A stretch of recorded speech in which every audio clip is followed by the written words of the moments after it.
Good afternoon, everyone. Thank you and welcome to today's webinar. Today's webinar is called Understanding Barriers and Incentives to Voluntary Conservation Opportunities under the U.S. Endangered Species Act. My name is Iris Caldwell, and I'm at the Energy Resources Center at the University of Illinois, Chicago, which is where we facilitate the Rights of Way as Habitat Working Group, which engages both energy and transportation organizations in a variety of habitat conservation work.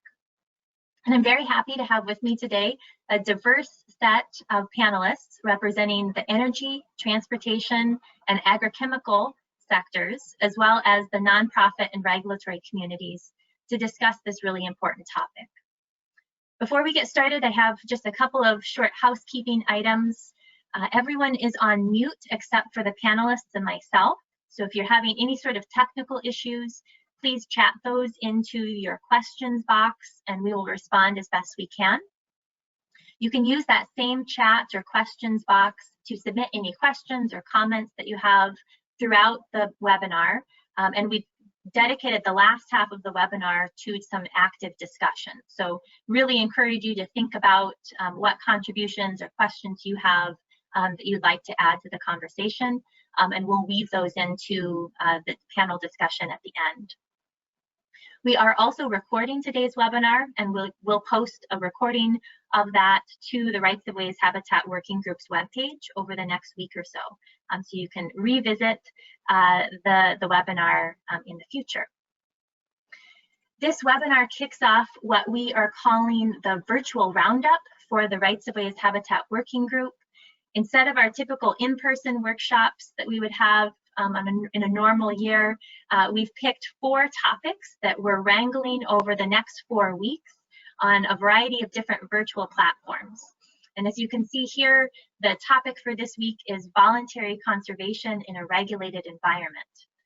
There's definitely a lot to untangle here in terms of that topic, and we'll certainly hit on a lot of those key points, I think, on today's discussion. But really invite you to continue the conversation with us during the rest of the week on our online discussion board. And you can access the discussion board by going to our website, shown here. You log in. If you don't have a login, you can easily create a free account and you get a username and password. And then once you're logged in, you can join the working group access portion of the site and then the discussion board and join the conversation there. So again, hope to see you online later this week as we continue to discuss, again, this important topic. So back to our topic again for today. The idea for this panel really originated with the publication of this recent report by the Electric Power Research Institute, which is also where we've shamelessly borrowed the title for today's webinar. And we have an opportunity for the authors of this report to dive into some of the details of their study and some of the key findings. But what we found in some of our early discussions with them is that we thought that this report serves as a really important launching point for a broader discussion about what voluntary conservation is, particularly within the energy and transportation sectors and other industry sectors, and how that can work best as we think about the future. So as most of you know, the Rights of Way as Habitat Working Group has been at the center of coordinating the development of the first nationwide candidate conservation agreement with assurances, or CCAA, for the monarch butterfly, which was finalized earlier this year. And the development of this agreement was really an incredible collaboration of more than 45 energy companies and departments of transportation over the last several years. That as we were developing the agreement, envisioned it to serve as a potential model or framework that could be used by other sectors and certainly other at-risk species. So I think what we're really interested in doing, kind of continuing that conversation, is digging into more about what works well in terms of current voluntary conservation opportunities beyond just candidate conservation agreements, and then where are there still hang-ups. I think at the end of the day, we all agree that voluntary conservation is by far the preferred approach, certainly over regulation. And therefore the question is, how can we do more of it? So as we start to think about some of those common themes that we see extending across the energy and transportation sector and in the agrochemical industries as well, these can serve as some good starting points for thinking about new opportunities to collaborate. For one, we're operating on and around very similar types of landscapes, linear rights-of-way, grasslands, maintaining early successional habitat on those managed lands. Secondly, there's a high level of attention and interest in insect pollinators, particularly given the significant population declines we've seen in recent years, the habitat loss we recognize is happening, the potential listing status certainly has grasped a lot of people's attention. But there's also a variety of other at-risk or listed wildlife species that have our concern as well, again, across these industries. Thirdly, we recognize that there's a need for operational flexibility, particularly on these types of very active working landscapes. And addressing both the perceived and real liabilities that are associated with managing habitat on working landscapes is an important part of doing that conservation work in these industries. Also, under that operational flexibility umbrella is recognizing that the land managers themselves often are really well equipped to know best on their system how and where they can create these habitat benefits. So working very closely with those land managers is a part of, I think, building that operational flexibility into these strategies. And then also having flexibility to work with the underlying or the adjacent landowners, particularly where there's leases or easements that are present. And then as we think about the business case for these types of habitat efforts, opportunities to do cross-sharing or cost sharing across and among industries really can help enhance the uptake and the implementation of voluntary conservation. So I think you'll hear some of these same themes during our panelists' remarks, and we'll be circling back to them as part of the discussion following that. To jump right in, I will introduce our panel for today. So first we have Christian Newman, who is a technical executive at the Electric Power Research Institute. He leads the Endangered and Protected Species program, conducting a variety of research, including the recent report that I mentioned at the beginning. We also have Dan Buford, who's an ecologist at the Federal Highway Administration's Office of Project Development and Environmental Review. And Dan was one of our very early cheerleaders in the Monarch CCAA effort when it kicked off 3 years ago. We also have Tony Bird, who is a Senior Regulatory Stewardship Manager at Syngenta, and he has a strong focus on Section 7 consultations related to the Endangered Species Act, as well as interacting with the Fish and Wildlife Service and Environmental Protection Agency. We have Paul Souza, who is the Regional Director for the Pacific Southwest Division of the U.S. Fish and Wildlife Service, which covers California, Nevada, and a portion of Oregon. And I think really will provide us a reality check in terms of some of our discussions and ideas during today's discussion. And then finally, we have Jake Lee, who is Director for Biodiversity at the Environmental Policy Innovation Center. He was one of the principal investigators and lead authors for the recent EPRI report that again started our conversation today. So we've asked each of our panelists to provide some brief remarks here at the beginning to give us some context to their perspective and help introduce some of the discussion that we hope to have, as well as offer their vision for voluntary conservation going forward. So let me hand things over to Christian. And Christian, let me get you mouse control here. Okay, you should be good. Yeah, thank you so much, Iris, and I really appreciate this opportunity to come and speak to this group and also to be on this panel. I'm gonna really go very fast and try to explain who EPRI is for those of you who may not know, and then I'm gonna explain what we wanted, why, and what we were trying to do with this report, and then I'm gonna give a couple of sort of the high-level things that are in the report, and then then we'll move on to some of the other sort of speakers. And so we really looking forward to getting the word out about this. So EPRI, we're an independent 501c3 research organization, and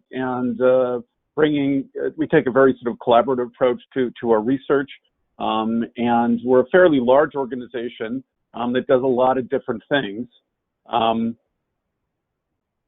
Sorry.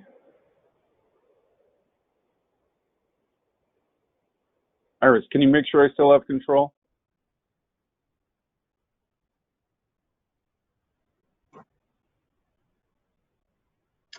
Yeah, you should still have control, sorry. Okay.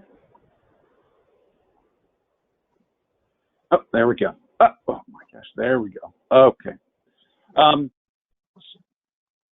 Stop. Oh, yes. So we're a fairly large organization. My program, which is a part of EPRI Sustainability and Ecosystem Stewardship area, is focused on protected and endangered species. And our program is about 5 years old.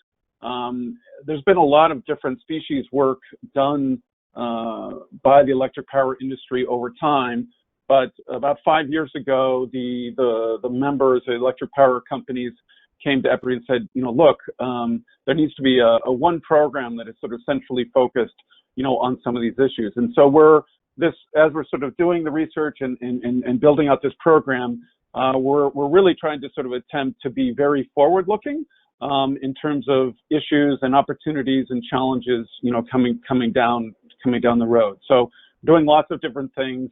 And this report that we're going to talk a little bit about kind of falls in the area of research where I describe it as informing listing and delisting sort of decisions, because we view voluntary conservation as an opportunity to try to sort of address species issues so they potentially don't have to become listed.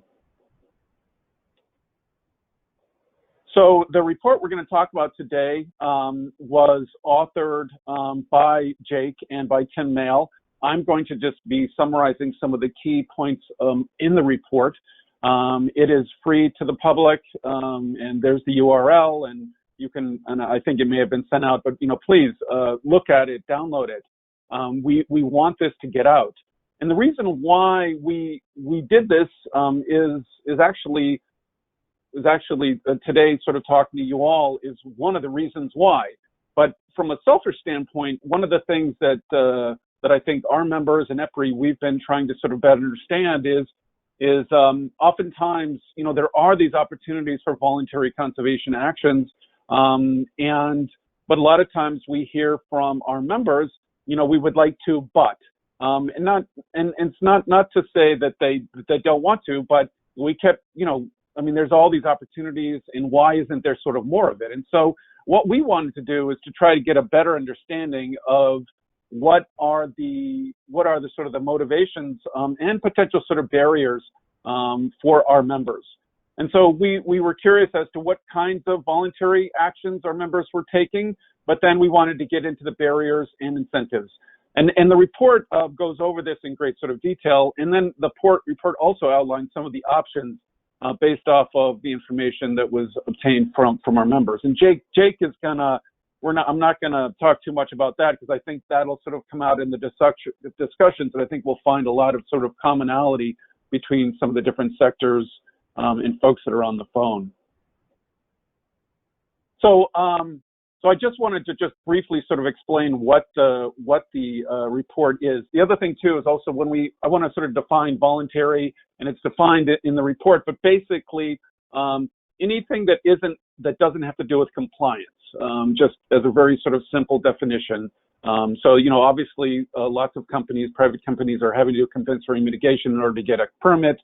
We did not categorize that as obviously sort of voluntary. So these are all truly sort of voluntary efforts that we were trying to have a better understanding of. And so there was a combination of an online survey and telephone interviews by Jake and Tim, and there were 18 companies that participated in our program. And I think it's really important to understand that this does not represent all of the electric power industry, nor does it represent all of the EPRI members.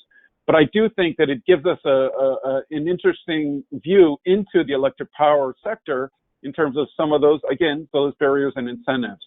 And so, you know, I don't think, you know, like I said, this isn't sort of represents every company, but I think it's, for us, I think it's insightful for us to think about what that means broadly for the energy sector, but also I'm sure, and I think you're going to hear today, that there are some very sort of common themes across these different sectors.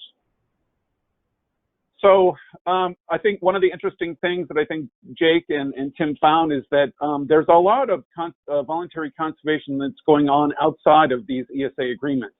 And and some of the vehicles that are already out there aren't necessarily being used very much. The other interesting component of this was that during the time of the engagement with the members on this is when some of the beginning stages of evaluating and thinking about sort of the Monarch CCAA. So that was top of the mind, I think, for many of the members that were being interviewed.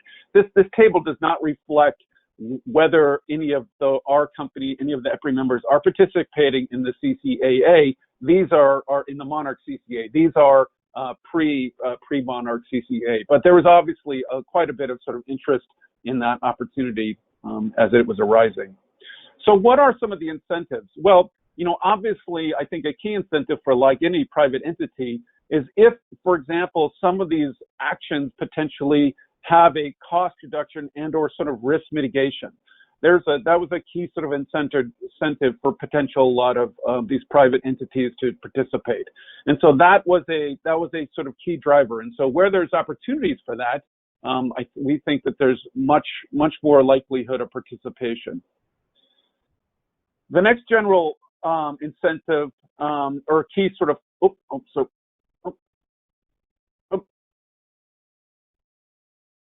so somebody took over, and we're looking at some other slides. Iris, is that you or someone else?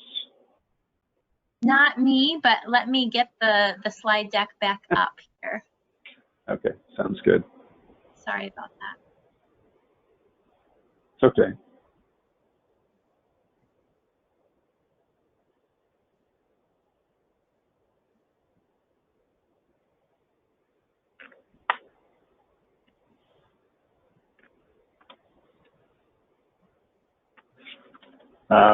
Okay, all righty, thank you. All right.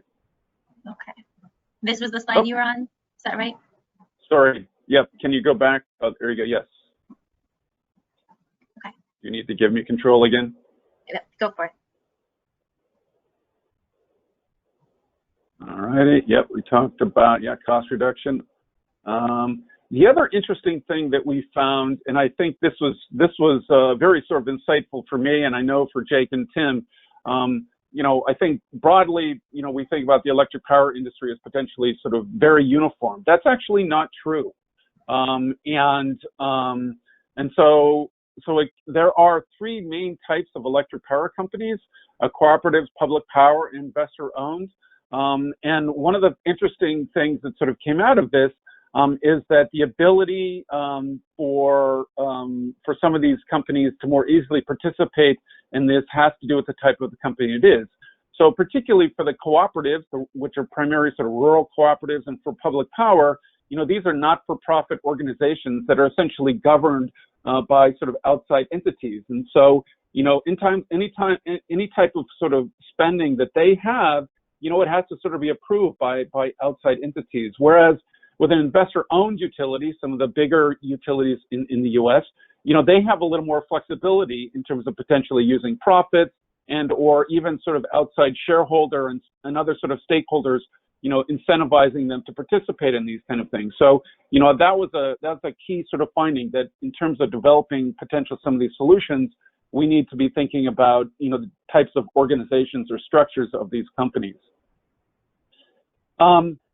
And then the other also interesting component of it is obviously, you know, cost, in having some direct cost benefits in terms of participating is obviously a key component of, but there also are, I mean, the electric power companies do want some of the indirect benefits from this in terms of, you know, getting sort of good news, more collaboration with other sort of entities, including Fish and Wildlife Service or state organizations, state regulators. All those things are important. And so, if there's, that there would be potentially more reason, more incentives if they could sort of get, a little more sort of credit in terms of sort of PR credit for some of the things that they're sort of doing.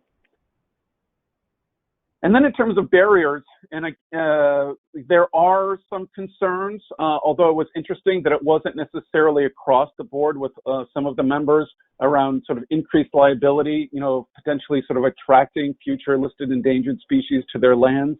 But, many of the barriers, again, are sort of time and complexity of trying to get into these agreements. Some of it has to do with inadequate company resources. And oftentimes, again, that is sort of probably associated with the kind of entity they are. Essentially, are they allowed to sort of spend their time and their money on these type of sort of activities? And then also, and this, I think we'll probably get into this a little bit more, is that, some of the things that, where people look at particular electric power companies and think, oh, there's all these, right-of-ways, you could do this, you could do that. Well, it's a lot more sort of complicated than that in terms of doing some things along sort of right-of-ways. Now the electric power companies do have other assets and other lands that they can sort of use where they sort of own the lands versus having easements or on some of those right-of-ways. But it is potentially complicated sometimes for them to do things along those easements right-of-ways. And so there's a lot more in the report. We're very excited to have people read it, engage with it, think about it, engage with us in forums like this. I want to highlight what a great job Jake and sort of Tim did. And again, you can go to EPRI.com, you can type in voluntary conservation, you can go to that URL. But really excited to be on this panel, looking forward to hearing from others. Thank you, Iris. Great. Thank you, Christian. Sorry for the technical issues there. All good. We are going to transition to Dan from Federal Highway Administration. Thanks, Iris, and thanks for having me on. I'm going to talk a little bit, give you a little bit about, I guess, the perspective from a federal agency.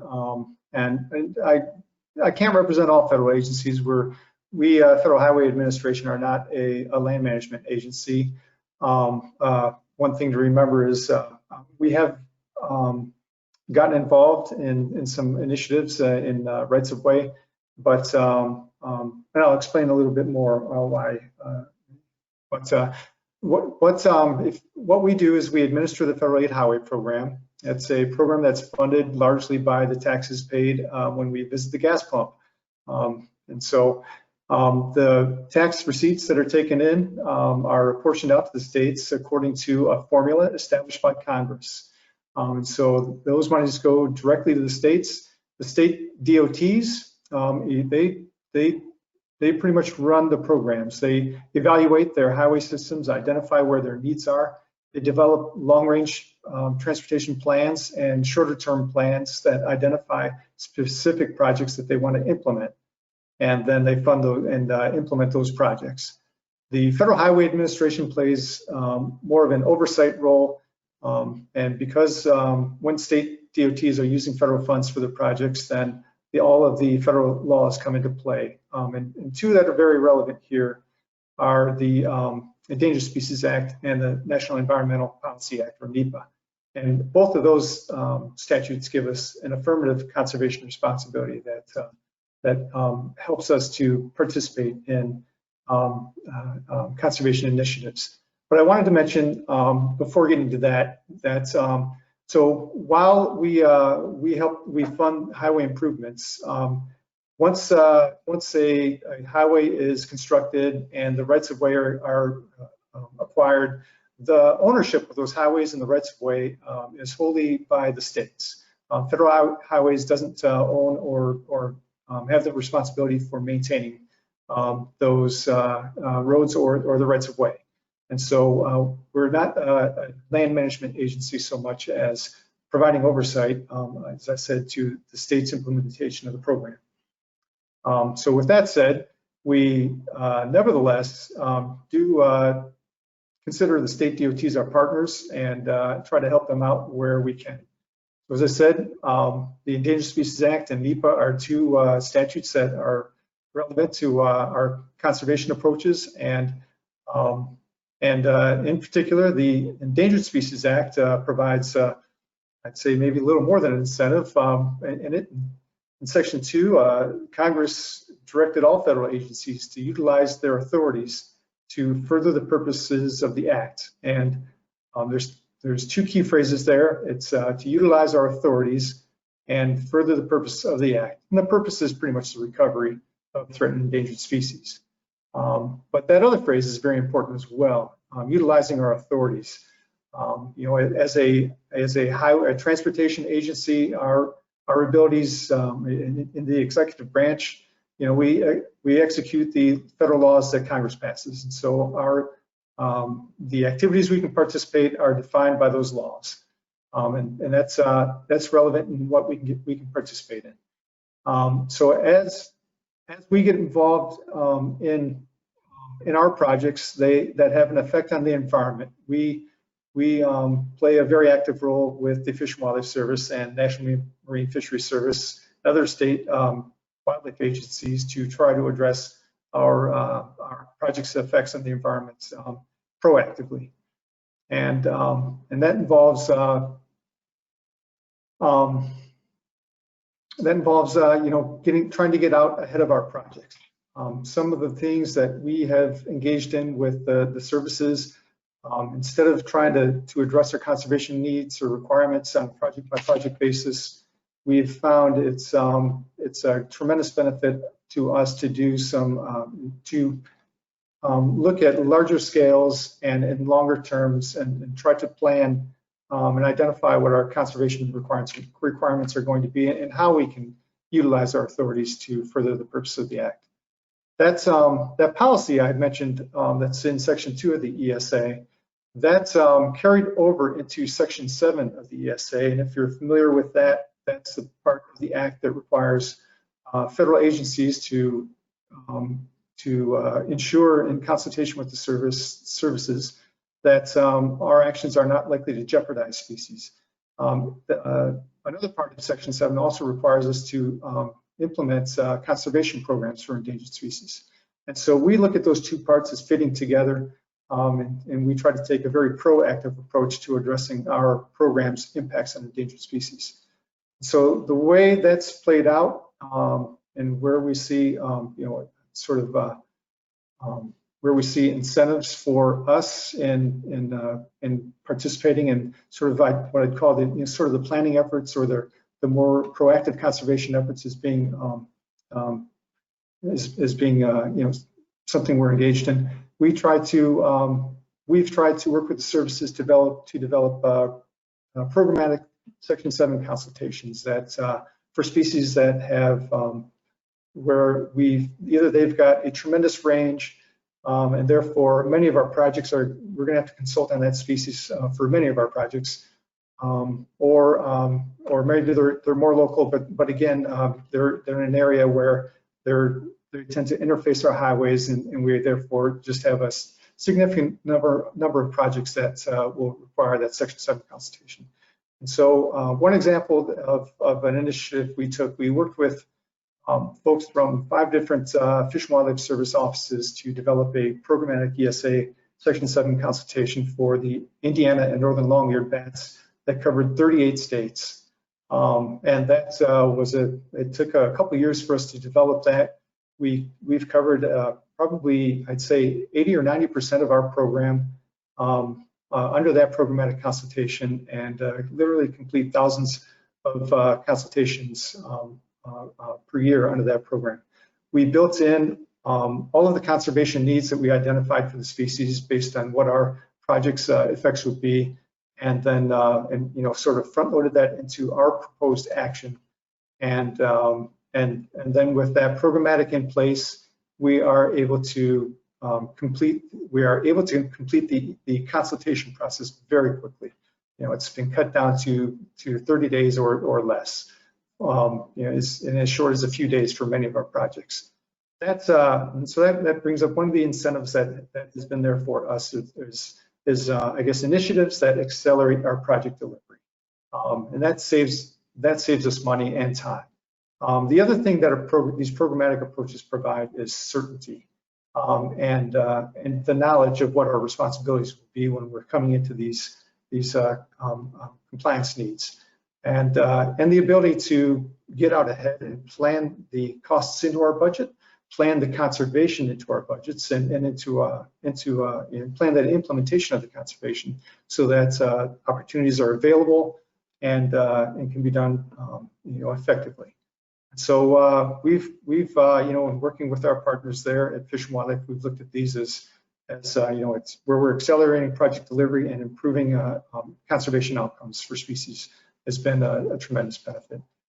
Another approach we've taken is working with our state DOTs, recommending they take some statewide planning approaches for conserving species, and not just species, but for other wildlife. So this, I guess another incentive is when we can find initiatives that align with our agency's mission. And our mission, is large, has a, safety, I guess, has a large role, and is probably the most important part of our agency's mission, improving safety on our highways, but then also improving the highways for the transport of people and goods and services for our economy. Those are two important things to our mission, and finding methods that help to accelerate project delivery, help us to achieve those. But the statewide planning, where we, for example, in Nevada and Arizona, there are a couple states that looked at their landscape connectivity needs for large wildlife like mule deer, elk, and other things. And they looked at the landscape connectivity needs. They collected data on where they were having accidents, where we have a lot of wildlife vehicle collisions or conflicts on the roadways, and then developed statewide plans that prioritized where improvements needed to be made for wildlife passage, whether that is creating an overpass for wildlife over a highway or improving culverts under the highway. And so that's sort of that statewide planning that we've helped to engage in is another incentive, I think, for us, so that as we look into the future and see our projects coming along where we need to improve a roadway, we know that there's a need for an improvement to connectivity for wildlife at that location, and that it creates a benefit for us, and that it improves safety on the highway, reduces collisions between wildlife and vehicles, and then also it enables us to implement improvements for connectivity when we're out there to do a project already. That's creates it's a more affordable way to do that. Another initiative is Iris mentioned at the beginning. Our agency was an early cheerleader for the monarch CCAA, and we actually, shortly after the monarch became a candidate species, we had approached the Fish and Wildlife Service about doing a CCAA. And so here we saw this as a tremendous benefit. We, as a federal agency, if you think about it, it goes back decades. We've promoted, as an agency, putting wildflowers or beautification projects in our rights-of-way, in the rights-of-way of highways. And it's transitioned into promoting native species plantings and wildflowers into roadways. And here, more recently, it's transitioning into looking at the conservation opportunities we have for threatened and endangered species in rights-of-way. And so we saw this as an opportunity to help our state DOTs to be able to continue with their programs to improve the conservation value of rights-of-way without the risk that comes along, and appeared to be coming along with that, that there could be listings of threatened and endangered species that use that habitat, and that they've created a welcoming place for them to live that could create problems for them in the future. And so we early on approached the service about developing helping to develop a candidate conservation agreement with assurances with the state DOTs. And I have to say, it didn't go anywhere for a while because we lacked the bandwidth. And so it was wonderful I can't tell you how elated I was to see the University of Illinois Chicago and the other industries that use rights of way come along and really promote development of that CCAA and ask for our agencies to participate.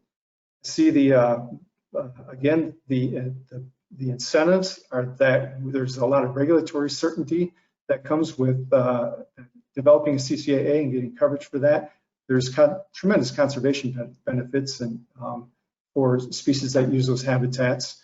And then it's ultimately, it helps to us to, in the long term, we look at it as, again, being able to complete our projects with certainty about what our conservation responsibilities are and in an expedited manner, and it improves our, the conservation outcomes for species. And so that's another example. So to summarize, again, I'd say the incentives we see is initiatives that help to achieve our agency's mission, in particular safety and improving America's transportation network, addressing our ESA responsibilities, and utilizing our authorities to further the purposes of the Act, and initiatives that accelerate project delivery. Some of the barriers we've seen is where we lack that authority, we're going to have less opportunity to participate. And actually, the CCAA was one of those areas. The CCAAs are for non-federal entities. We participated in sort of in a cheerleading and a facilitating role to help our state DOTs sign on to that. So there was an opportunity there, but it was more limited. So that's one of the barriers is where we lack the authority. Bandwidth, I mentioned, is a barrier where we've got to look for those opportunities where there's going to be a payoff for the not just the cost, but the person hours that we put into these efforts. And then the last thing I'll mention as a barrier is it escaped me, but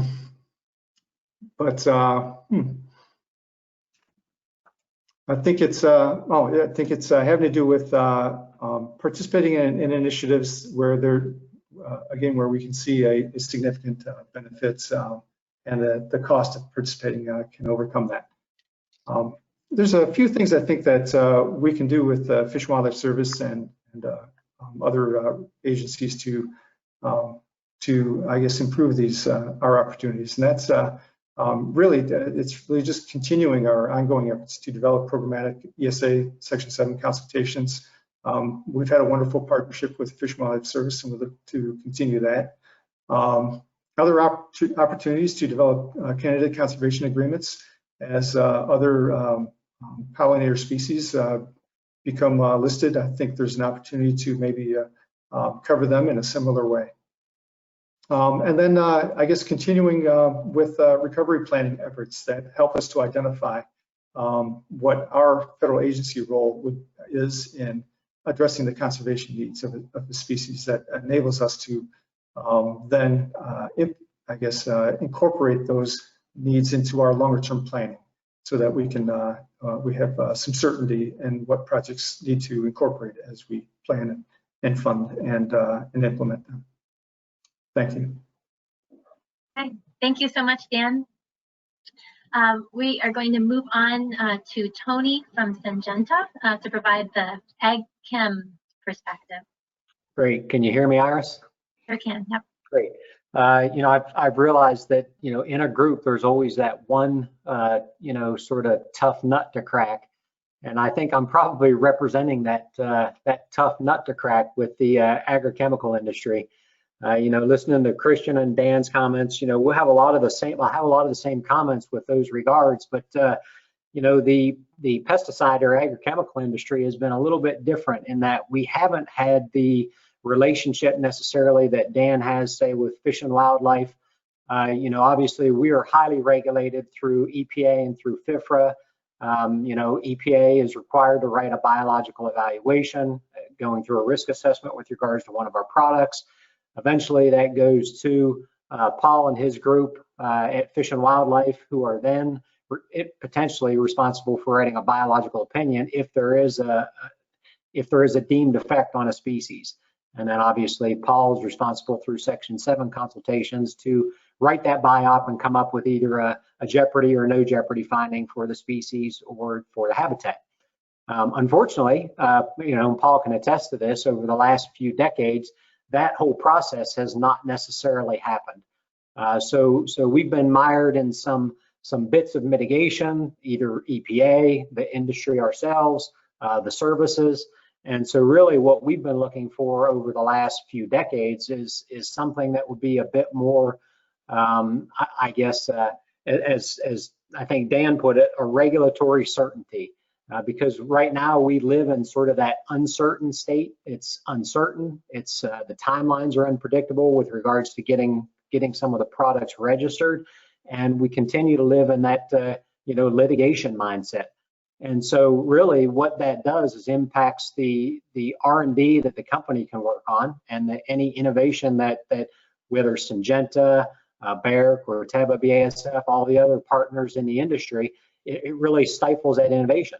It also threatens growers by a potential loss of tools. If growers don't have all the tools available to them, they could face resistance management nightmares. They could face certain issues on different parts of their field with not having that particular product to be used.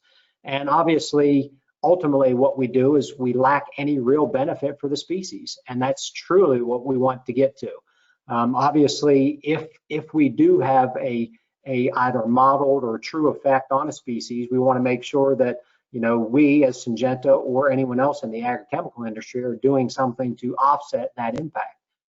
So recently what we've tried to do is sit back and think, okay, can we as a pesticide registrant do anything to improve sort of this Endangered Species Act consultation with EPA and with the services?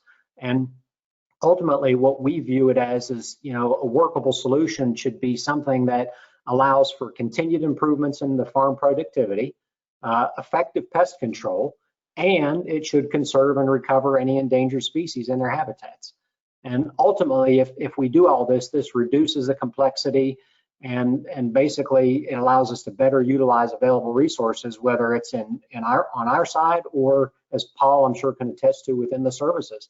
They have limited, obviously, resources and people as it is, and having to do some of these large biops, just it isn't necessarily in the cards. And I think the Fish and Wildlife is currently, undergoing some of these biological opinions with some of the products.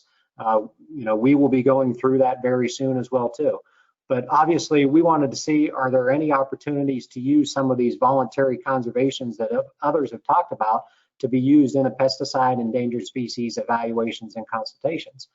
And so in the last few years, what Syngenta has tried to do is partner up with some folks in different parts of the country. We're working with Delta Farm in Mississippi, with Iowa Soybean Association in Iowa, and then California Rice in California. And I just want to say as well too, it's not just Syngenta. I know other companies, be it, as I said, Bayer, Corteva, BASF, all the different companies are looking at these types of projects to understand what this could, what this could lend us in the future for more of the regulatory certainty. But just quickly going through some of the projects in Mississippi that I mentioned with Delta Farm, and it's really around either improving habitat for some of the freshwater mussel species, and that means around installing low-grade weirs, vegetative filter strips, buffers around the areas to really increase water quality. With regards to the Iowa projects, it's really looking at two species or two endangered species, the rusty patch bumblebee and basically the Topeka shiner. And with regards to the Topeka shiner, it has really been about restoring oxbows in that area. And as we restore oxbows, growers are getting a benefit from increased water quality, and then subsequently, obviously, the Topeka shiner uses these oxbows, and the Topeka shiner population has been increasing. And so, the most important part about all of those projects that I mentioned is really working with a group that is in touch with the growers. And I don't want I don't want us to lose sight of this, because the most important thing is allowing the flexibility for growers to identify what projects will actually work on their lands. All too often we come up with ideas and say, well, here, you know, let's do this and let's do this. And whether it's me or our industry or Paul coming up with an idea, and then we try to hand that down to the grower and then quickly realize, you know what, that's actually not going to fit what a grower can actually do from a day-to-day operation. So I think we just need to keep that in mind. You know, the last project I wanted to specifically touch on was the California rice project. And that's a really important project because what it's doing is using sort of the flooded rice fields in the floodplain to actually grow, if you will, you know, some of the endangered salmon species that are up there, as opposed to actually growing or, you know, or maturing outside of the floodplain. They're actually using these rice fields to mature in the floodplain. And what we found is that in this floodplain, because of the biodiversity, they're actually growing to larger sizes. So when they actually move through the Sacramento River and out into the Sacramento River, they're actually larger at the time they're actually released. And so again, that's just another benefit for the species.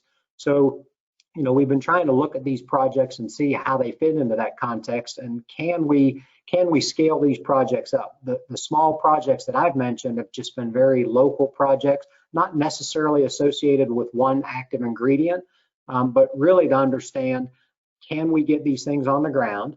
And then would they be scalable to a point where we can actually implement it in some of these national pesticide consultations that all the different companies are going through? And again, as I mentioned, what we're really looking out of this is some regulatory certainty. The timelines that we currently go through are very unpredictable. You know, we go through a FIFRA assessment already, and that can be years. And then if you add on to that another few years with regards to a potential BIOP, then you're looking at a long time. You know, a company from discovery of an AI until we actually get its first registration, even outside of the you know, the consultation with the services, is usually 10 to 11 years. And that's a long time. And if you keep adding more years to that, eventually growers are really going to lose out on products, and they're going to lose some of that innovation. And again, I think we get lost on the mindset of, you know, obviously it's very important to protect the species, but it's also important to protect agriculture as well too. And farmers are really having to grow more with less land, and to try and say, well, if they're going to give up X% of their land for endangered species or to protect endangered species, I think they just need to have some sort of commitment back to them and some certainty that either the products will actually be, you know, registered and stay on the market, or they won't. And so, you know, that I think is one of the issues with regards to, you know, just having that certainty. And as far as the timelines, I mentioned already flexibility, and Paul may touch on this as well too. As we go through the consultation process, we get RPAs and RPMs from the services. And again, I think those are very important for protection of the species, but we also have to understand what is the most implementable and practical standpoint for the grower. And I think the more we have buy-in from the grower and the grower groups, then I think, you know, it's much easier to actually promote these conservation projects with them. And I also think we need to understand what growers are doing already on the ground, because there's a lot of projects in place, whether it's drift reduction tools, whether it's some of the vegetative filter strips that they have in place that really they need to get credit for. And I think it will also help the process as we move forward as well too. So I don't want to keep talking, because I want to get to some of the questions, and I want to hear what Paul and Jake have to say as well too. So I'll kind of leave it at that, but I think that sort of touches on all the same points that the other groups have touched on as well too. Thanks so much, Tony. Okay, Paul, I'll turn it to you. Great, thanks, Iris. And it's really an honor to have the chance to join this panel and have a great discussion about voluntary conservation. I can tell you it's a passion of mine. And I'll say at the beginning, I think the future is very bright for voluntary conservation. I've worked with the Fish and Wildlife Service now for over 20 years. We're about 9,000 people strong across this country. We've got more than 500 national wildlife refuges. It's the premier network of conservation lands in the world, in my humble opinion, that protect birds and fish, threatened and endangered species, and habitats that we all love so much. So it's been a fascinating evolution to watch how conservation has been on the headline for my career, and it dates back obviously generations before. And what I've seen, and there's been a lot of discussion about the Endangered Species Act, so I'll spend a fair amount of time talking about that part in particular, but don't forget there's a lot of other statutes and a lot of other efforts that we do for conservation above the Endangered Species Act.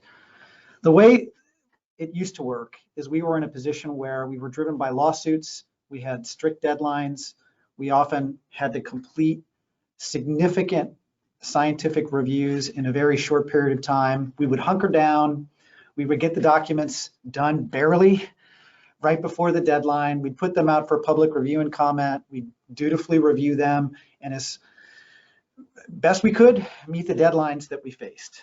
And honestly, that was a strategy that worked for nobody. Our people were under duress. It wasn't as engaging with the community and the regulated community in particular as we'd like to see. So about a decade ago, we changed the framework that we used for listing. We still have the same court order deadlines and difficulties, but we really tried to change the conversation from reacting to a regulatory petition to getting out in front through proactive conservation. And this is the way that I believe we get more conservation done. So it's very practical for people like us that care deeply about conservation and want to get the most on the ground. It also is better for the regulated community because they have a voice in the process in a way that they didn't before. And what we've uncovered is a truism in conservation. People will do more to protect the environment voluntarily to avoid regulation than they will to comply with regulation. So what we see here is just a clear indication of people wanting to work to be on the right side of wildlife conservation, to have predictability, you've heard the terms, to have certainty, to have a sense for what the cost is going to be, and to have a voice to ensure that the conservation strategies actually reflect the needs of the regulated community. That's really critical. So this has been a sea change, and we've seen some dramatic successes in this at-risk species conservation strategy, as we call it. Probably the poster species is the greater sage grouse. Back in 2010, we came to a conclusion that said we thought the species warranted listing. That launches an effort to potentially list a species and give it the regulatory protections of the Endangered Species Act. We had 5 years, though, from that 2010 determination to the 2015 requirement to make a decision about whether or not to list. And something special happened. We marshaled a partnership with 11 states in the interior West, which has often been a point of serious contention around Endangered Species Act compliance. The states developed their own strategies for conservation. We worked with the Bureau of Land Management, we worked with the Forest Service, we worked with tribes, we worked with the NRCS and the Department of Agriculture, and we knitted together an 11-state conservation strategy for the greater sage grouse. And in 2015, we were able to get to not warranted because of that proactive conservation work that so many people had done together. It made us think differently about conservation. Rather than rushing to list a species and then trying to get to recovery, we had to think about what the species needed before we made a listing choice. So it required upfront science. But we had so much more interest to have that kind of partnership, and so much more was done for that species, I think, because of that upfront partnership than would have been done if we just simply listed it and then got about the business of regulating industry and people and land use. So we've seen this model play out in other parts of the country. We see it unfolding right now with monarch butterfly. I don't think anybody knows for sure what the future listing status is going to be for monarch butterfly. More to come on that soon for people paying attention to court order deadlines. But the work that's been done in rights of way, planting milkweed, coming up with proactive strategies, providing people with regulatory predictability. That's what a CCAA is all about. It's trying to help us get in front of the need to list, but if we have to reward people for the conservation investments that they've made. I'll give you another example close to home for me in my region, the timber industry. I'm a California kid. I grew up in the San Francisco Bay Area, and in the late 80s and early 1990s, the acrimony between environmental conservation and the timber industry was like you wouldn't believe.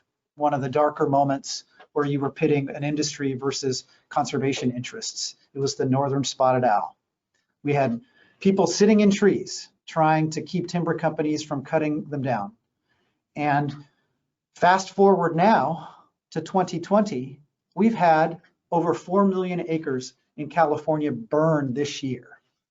This year, that's twice as much as ever in the history of the state of California. And guess what?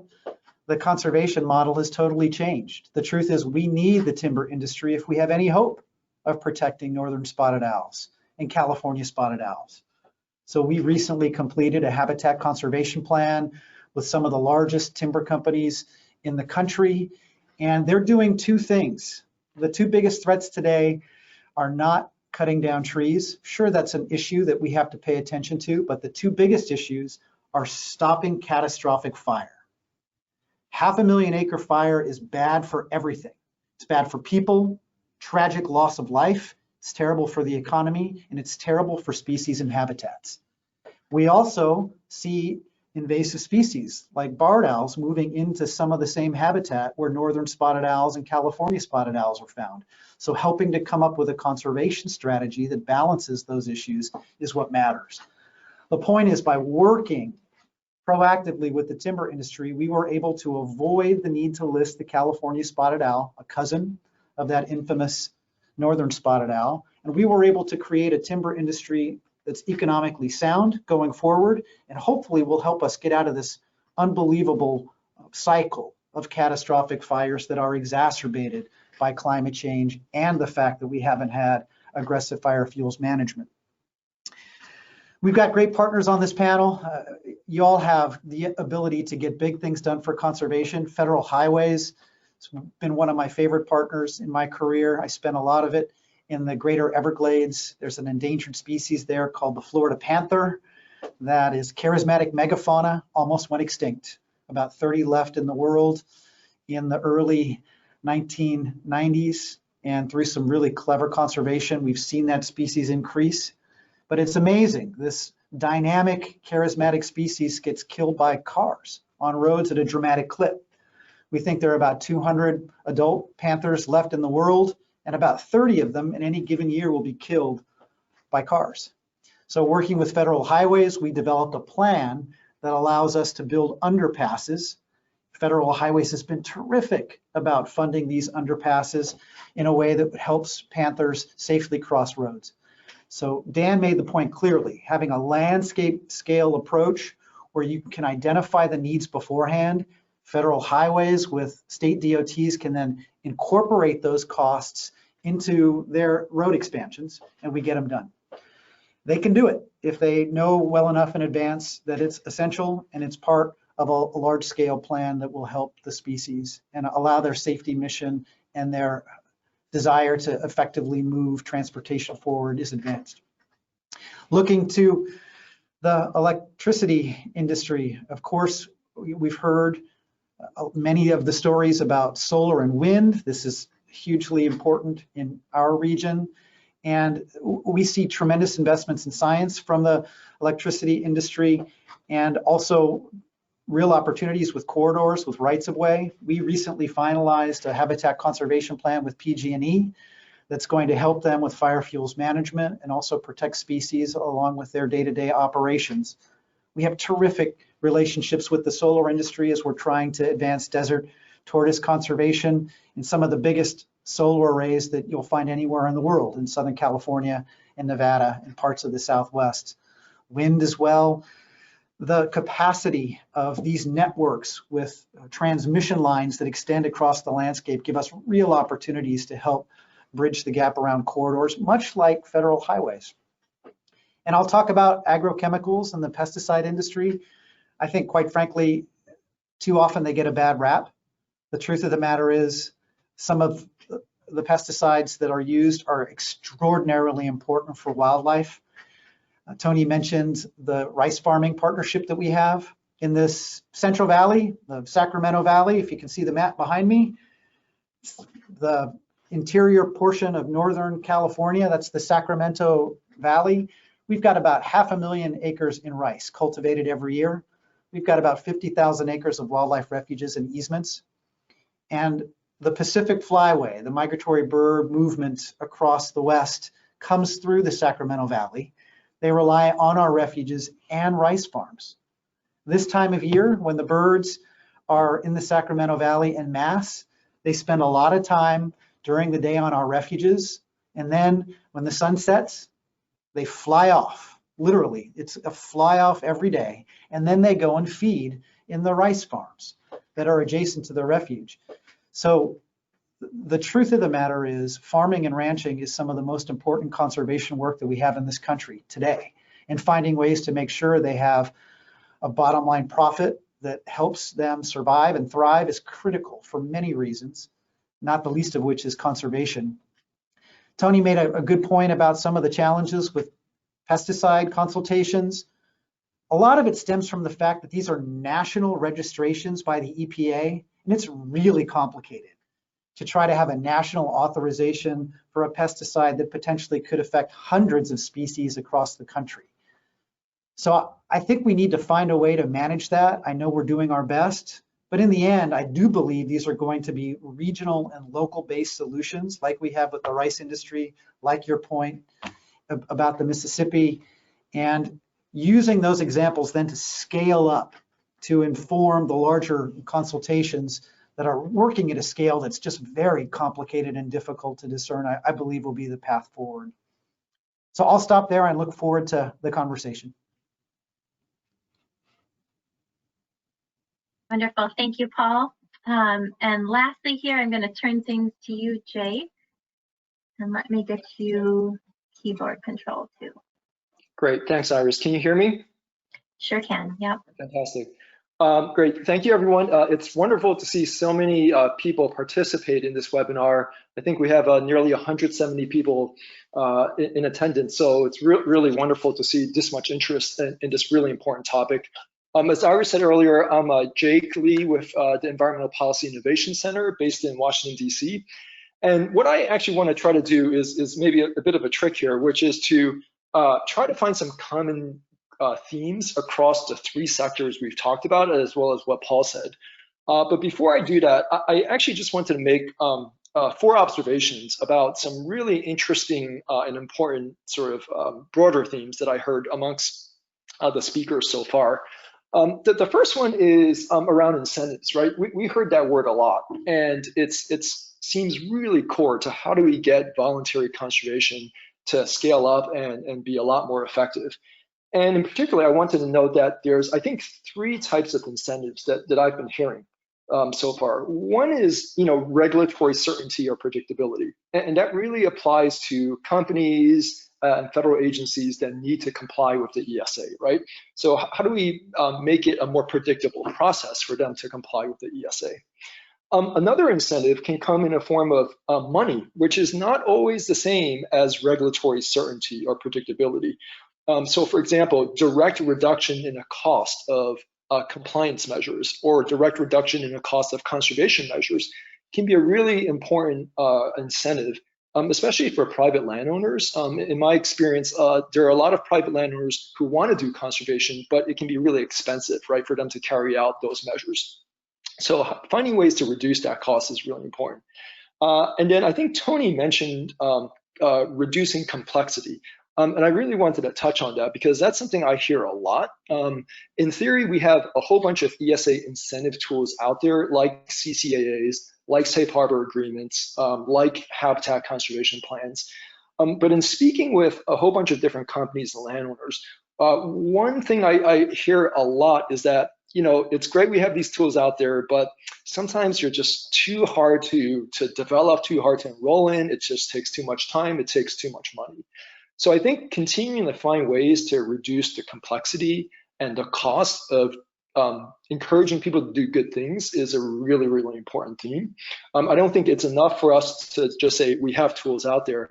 I think it's incumbent on us to always figure out what are ways to polish off that tool to make it easier and easier for landowners who want to do the right thing to actually do those things. So long-winded way of saying there's several key themes to unpack when we talk about incentives. A second really important theme is sort of programmatic landscape approaches, right? So Dan, you talked about that. Tony, you talked about that in the context of these nationwide consultations. Paul, you talked about that with several examples here. So I think that really is going to be a really important part of the future of voluntary conservation. But another thing that's related to these programmatic approaches is that, actually, this is from Dan's example, it may not always be possible for a federal agency or even a state wildlife agency to have the bandwidth to come in, right, and take leadership with those programmatic approaches. Dan, you gave the example of how, your agency wanted to, or took a stab at these monarch agreements early on, and you just sort of ran out of bandwidth. And then Iris, the University of Illinois, right, sort of stepped in and played the sort of leadership role and got the CCA to happen. And I can think of a number of other instances in my work where the federal agencies simply aren't given enough resources to do these types of big programmatic approaches. And it's almost up to nonprofit organizations, universities, businesses to sort of step in and play almost this quasi-governmental role, right? So I think that's sort of an important key to how do we make programmatic approaches more feasible in the future. I think we have to think more about how does the non-federal agencies sort of, how can they play a role in that? And then if that's possible, what can the Fish and Wildlife Service do to provide guidance to its stakeholders so that its stakeholders can play a larger leadership role? So that's another theme. And then I think the last one I wanted to touch upon is something that Paul mentioned about upfront conservation versus doing conservation after a species is listed. And I think the monarch, the greater sage grouse are really great examples of how time can actually be used as a really sort of important driver, right, for voluntary conservation. Because when there's a deadline for when the service needs to make a listing decision, that can really get people together versus after a species is listed, in theory, there's almost an indefinite time period for when to get recovery across the finish line. And so I think this upfront conservation really provides this opportunity for a multi-sector approach, because for some of these larger wide-ranging species, it's hard for me to imagine that any single sort of industry or sector can alone, right, get that species across the finish line to not warrant it for a listing decision. And this is where I think there's a lot more opportunity for multiple sectors to collaborate. So imagine, we took this whole list of 200-something species that are up for ESA listing decisions in the next 5 years, and we were to plot them out spatially in a map in the United States. And then every industry were to figure out, okay, what impact do I have on that species? What are my opportunities to mitigate those impacts in advance of an ESA listing?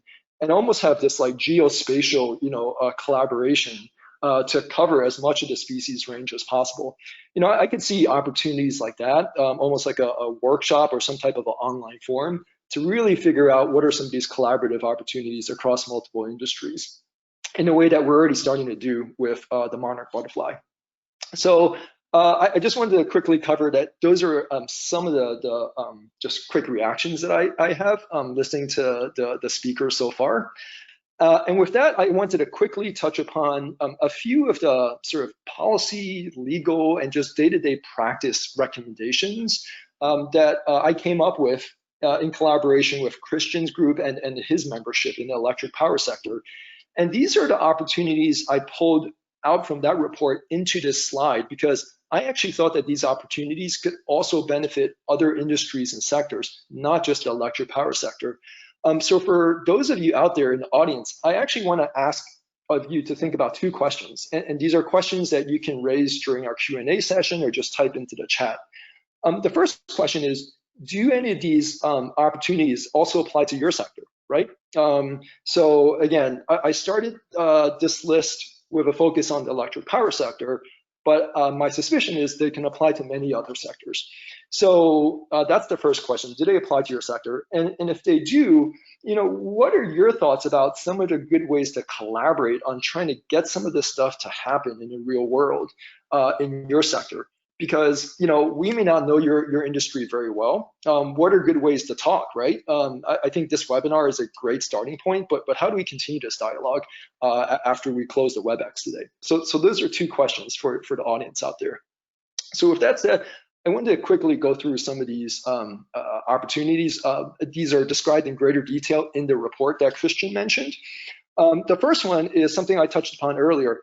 I think we really need easier, faster ways of developing and enrolling in voluntary ESA agreements. This is something that I heard over and over again in speaking with the electric power utilities and other companies. And the idea is that, again, these ESA tools are in theory out there, but they're sometimes just too cumbersome. It takes too much time to get them across the finish line.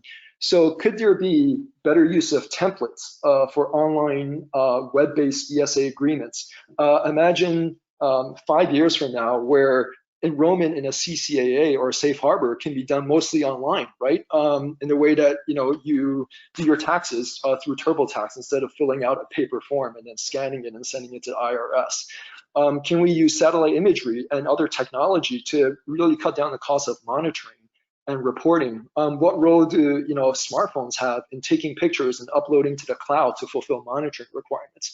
So I think there's just a lot of exciting technology that people have identified. If we really were to be imaginative, to think about a future where it becomes much easier to carry out the terms of these voluntary agreements compared to what we do today. A second sort of recommendation is programmatic agreements, and I've already talked about that a little bit. Iris, I think your university offers a really good example of, again, an academic institution that's actually serving as a permit holder for an ESA agreement. And I'd love to learn more about, what are the challenges and benefits from your organization's perspective of doing something like that, because I know there are others that are thinking about something similar. A third opportunity, and I hear this in almost every sort of industry I work with, is getting credit for doing voluntary conservation. And this really gets at something that Christian and Tony said earlier, which is, companies are willing to do voluntary conservation, but they sort of need to know how does that benefit their bottom line, right? And I think it'd be great to incentivize companies to do upfront conservation if we can tell them that, for example, by restoring this 100 acres of prairie, you're going to get X benefit or X credit from an ESA standpoint. And that credit can then be used in the future to offset like an adverse impact that you have on the species, or you can sell it to another company that may not even be in your industry that needs those credits. And this is where I could feel there's a lot of opportunity for multi-industry, multi-sector collaboration. So Tony, let's take your example of the Topeka Shiner, right, that you mentioned earlier. Let's say you do a lot of conservation for the Topeka Shiner, you build up all of these credits, and it's actually more than what your company needs. And then let's say there's a state DOT that is widening a highway, and they're going to have some sedimentation in a stream that's going to adversely impact the fish. Could you actually sell some of your credits to the state DOT as a way for them to expedite compliance with the ESA, and as a way to basically cash in on this early conservation, right, that your company has done? Would that be appealing to you? And if so, would that actually incentivize early conservation on your end? That's another theme that I think can come up. Fourth one is practical research questions. Before I worked on the ESA, I thought that once a species is listed, we have all of this information about the species. The reality is that for many listed species, they're actually still fairly data deficient. We don't really understand how every single threat affects every species and what are the best conservation measures to address those threats. So a lot of companies I spoke with were really interested in how to coordinate about the most important research questions for those species. And in particular, could there be some incentive for them to do voluntary research as a way to advance the species conservation, but also maybe streamline some of their permitting in the future? That's a sort of open policy question for the Fish and Wildlife Service that I think offers a bunch of opportunities.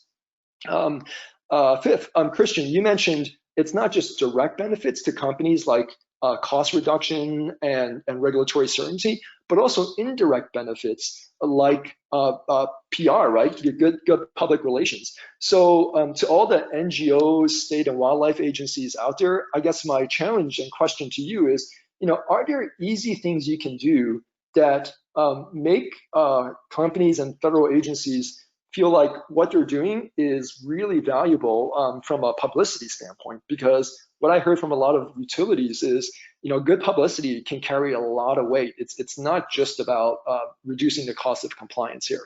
And so like an annual award system or some type of good stewardship award or recognition could be, I think, an untapped opportunity to engage companies.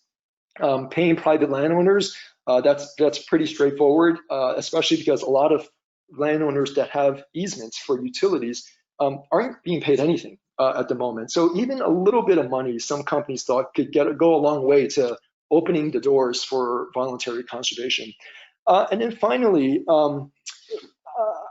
the idea of incremental rewards for incremental progress towards recovery, I think is an untapped opportunity at the moment in many parts of the US. And the underlying point here is that imagine a species, an endangered species, takes 20 years to get to the point of downlisting. In those 20 years, the species status could be improving, every few years, right? But not improving to the point where it gets downlisted to threatened. And if we had a system to recognize those incremental benefits or incremental recovery progress, and we were to give landowners a reward for achieving that progress every time it was reached, we could actually have much faster reward systems to engage people in voluntary conservation. So for example, if a particular population of an endangered species achieved its recovery goals, could the landowner, right, who's responsible for that population, get some reduced regulatory burdens under the ESA, even if the species hasn't actually been downlisted or delisted yet? That seems to be an opportunity that can cut across multiple sectors. So again, for the rest of the discussion, I think it'd be really valuable to think about, what's that intersection in this Venn diagram between the electric utilities, the DOTs, agriculture, and even other industries. And in the interest of time, I'll just cover, I think, 4 themes really quickly. One is species and habitats of mutual interest. We talked about grasslands and pollinators. Another one is cost sharing and knowledge sharing, right? So what are effective conservation measures that agriculture has carried out and that maybe DOT could benefit from learning, if they knew that, practice X is really effective for this plant species. Third is the whole idea of mitigation exchanges. One industry actually getting credit that can be used to offset the impacts from another industry if they could be sold. And then finally, we always hear, funding for the Fish and Wildlife Service is inadequate. That's really true. And I think there's a lot more power if multiple industries ask Congress to increase the funding for the Fish and Wildlife Service, because that leads to not just more staff, but also development of new ESA tools, including some online tools that can make permitting a lot quicker. So thank you. I will turn it back over to you, Iris. Okay, thank you, Jake. And Jake and I are going to be moderating some of the questions here. So while we pull up the questions, I'll just give an opportunity for the panelists, if you have any reactions to, I think, some of those suggestions that Jake just shared, or some of the other comments that you heard from your peers. If you want to start with any initial thoughts, and then we'll get into some of the questions that we have. So, initial thoughts from the panel.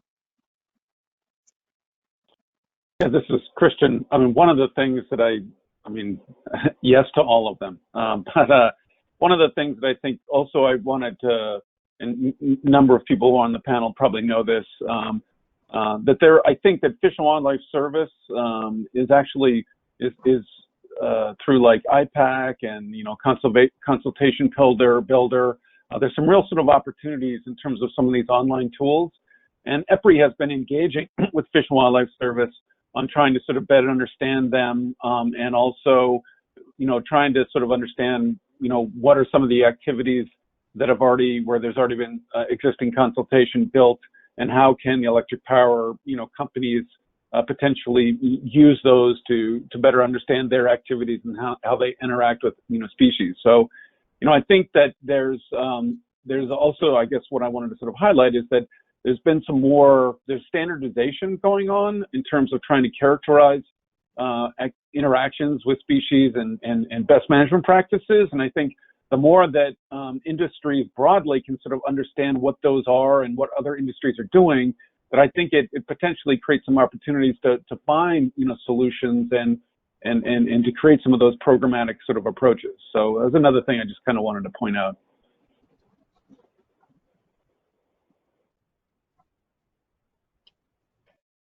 Yeah, I can chime in. Again, I'd agree. A lot of great ideas there. So I'd say some of them that I think we're doing or trying to do. One example I'll speak to is bringing up the programmatic biological opinion we have for the Indian and northern long-eared bat. Again, it covers 38 states, the full range of both species. When we completed that, we pulled in, so it doesn't cover just Federal Highways activities. We brought in the Federal Railroad Administration and the Federal Transit Administration. And so that biological opinion actually covers the activities of all three of our agencies. We were able to do that because we all fall under the Department of Transportation, right? And so that was pretty easy. Oftentimes, however, the state DOTs implement projects using only their state generated funds, and they're not federal activities involved other than they'll maybe need a permit from the Army Corps of Engineers. And so they still need to do Section 7 consultations for all those projects, and there's a good number of them that fall under the Corps of Engineers. Truly, the Army Corps could take our programmatic biological opinion, change the names, and use it as their own for transportation projects. It would be that easy, I think. But again, I'd say there's been some interest in doing that, and there's a bandwidth issue. With the Army Corps of Engineers, I believe. So it hasn't happened. But even so, I think they may be interested in even expanding it beyond just transportation projects to fulfill even more of their needs. I think that's a possibility for them. And so I think there are opportunities for working across sectors to have agreements that cover multiple sectors. I think that's a great idea. I'll offer a couple thoughts too. Go ahead, Tony.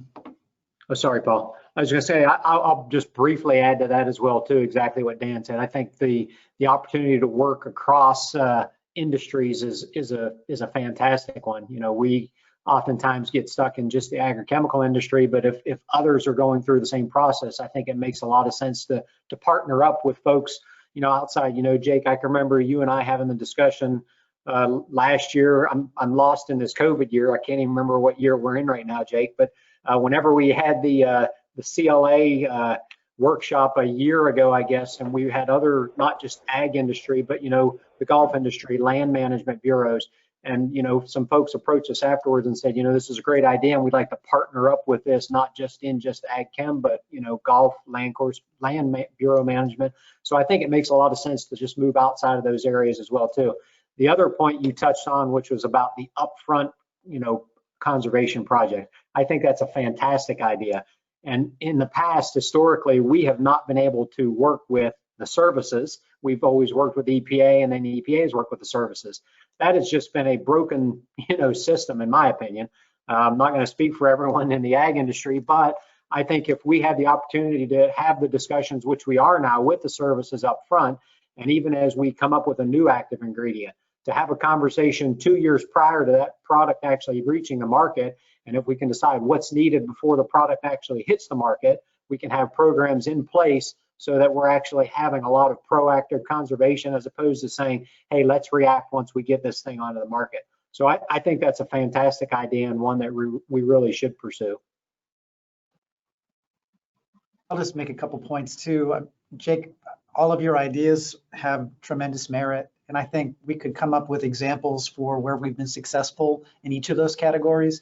I think the big issue is making it the standard operating procedure and scaling it up dramatically so it's the way we all do business. So while we can talk about and point to wonderful successes, we haven't yet made it our everyday. And just to give you a sense for what it's like working for the Fish and Wildlife Service, I suspect y'all would say something similar. It's rare that I have meetings with people that are angry about the mitigation that my folks are asking for. The biggest issue that I hear is people want more from us. They want us to do more for them, or they want it faster. So those are really the two key questions that I hear the most. We have to oftentimes just say we can't do that, either because of policy or because of lack of resources, or sometimes our procedures are cumbersome and they do take longer than we wish that they could. So we can always find ways to do better. And Jake, you and Tim have been among the leaders in helping us to think creatively in that way. And I think there's a rich room for conversation here. In the end, one of the things that we really need that helps us all is time. We've talked a lot about the Endangered Species Act, and back in 2010, there was another important outcome regarding litigation. As I mentioned, the ESA is very litigious. We have lawsuits that are filed in district courts across the country, and we had something called the multi-district settlement agreement, where we brought together all of these different lawsuits from different parts of the country for many, many species. And we agreed to a listing schedule for a 6-year period of time to move beyond the backlog of more than 200 candidate species. And so we had a methodical, date-certain time horizon where we knew we had to make choices. And to Jake's point, what a difference a deadline makes. If you know that you've got a listing decision looming 5 years from now, it gives you time to get with friends and sort of figure out what you can do to avoid listing. That's success. Listing a species is a dubious distinction. It's not a day of joy. We will do it when we have to. But the joyful day is recovery, when you delist, or better yet, when you don't have to list at all because of proactive partnerships. So having that time is key. Right now, we have a list of species that are on our work plan, where we have to make listing decisions for the Endangered Species Act at some point in the future. We've shared that information with the electricity industry in the past. We've shared it with the state fish and wildlife agencies. We've shared it with EPA, but we could do better in terms of creating a common framework. And then you filter it based upon your specific industry's interest. And that Venn diagram is going to bring in a series of different industries in a given location. You're going to have some of these species that are local endemics, that literally one landowner might be the only player in the game. Then you're going to have others like monarch or greater sage grouse, where the Venn diagram is going to have a tremendous amount of overlap.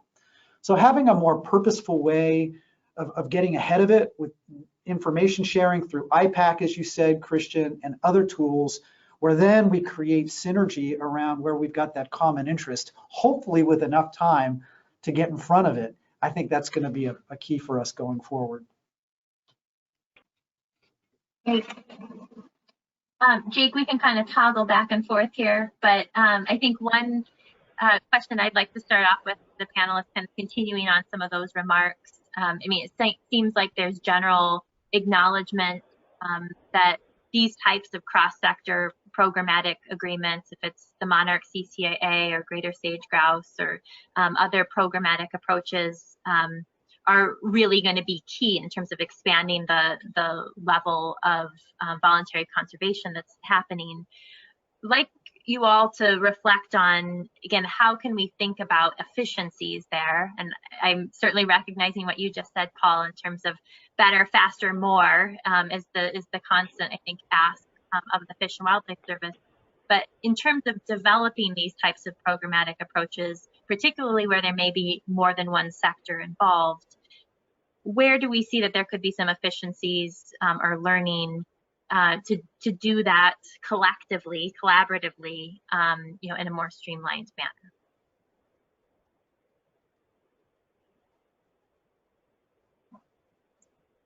I'm not sure if that's for me, but I'll take a first crack, and I'd love to get other people's thoughts. I mean, information is power, and using technology to make sure people understand where the species are found and where that overlap is a key.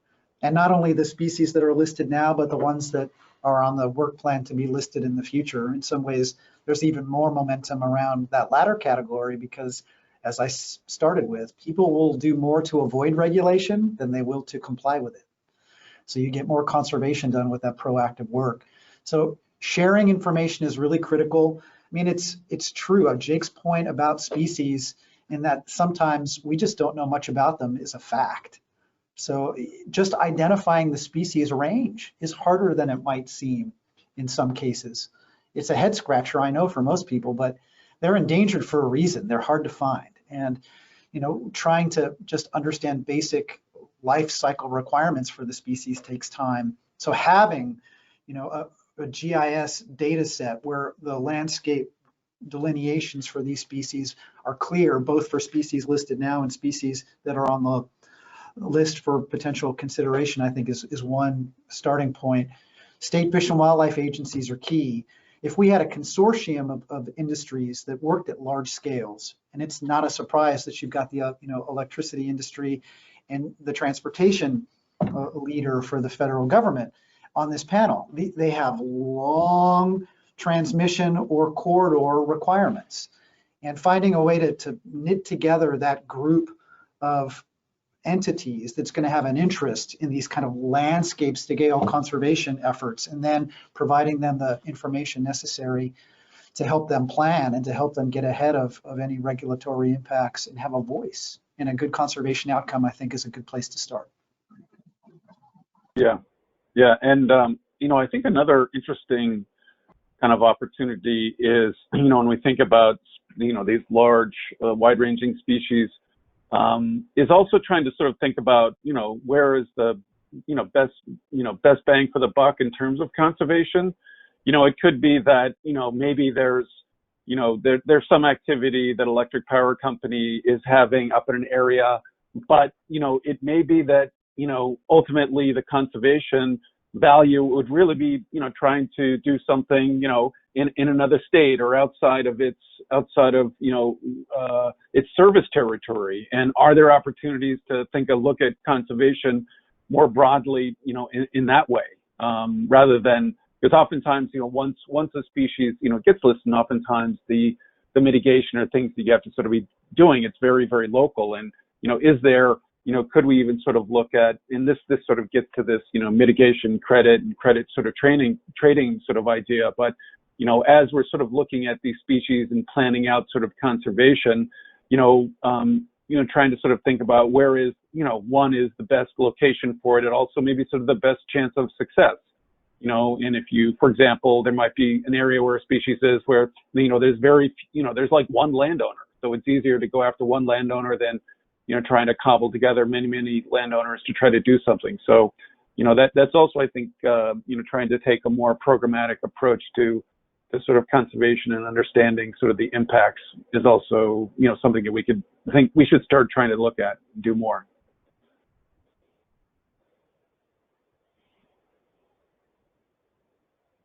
Other thoughts on that point, Dan, Tony, or Jake?